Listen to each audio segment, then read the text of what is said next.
శ్రీ శివ అక్షరమాల స్తోత్రం 8వ శ్లోకం.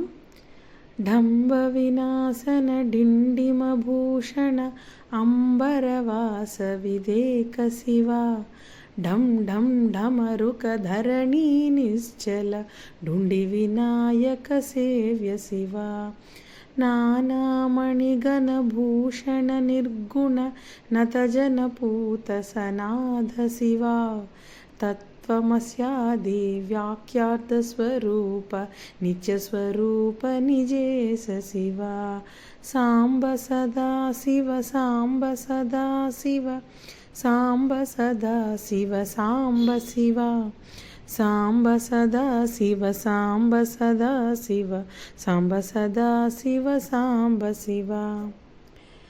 డంబాసురుణ్ణి సంహరించినవాడు, డమరుకము ధరించినవాడు, దిక్కులన్నిటినీ ఏకమై ఉన్నవాడు, డమరుకముతో ఢం ఢం నాదం చేస్తూ ప్రపంచాన్ని నిశ్చలం చేసేవాడు, కుమారస్వామి వినాయకునిచే పూజింపబడినవాడు, అనేక రకములైన మణులు ఆభరణములుగా కలిగిన గుణవిహీనుడు, స్తుతించేవారి పాలిట దయచూపేవాడు, సకల జీవులకు నాథుడు అయిన ఆ పరమేశ్వరుని సాంబ సదాశివుణ్ణి ప్రార్థిస్తున్నాను అని ఇందలి అర్థం.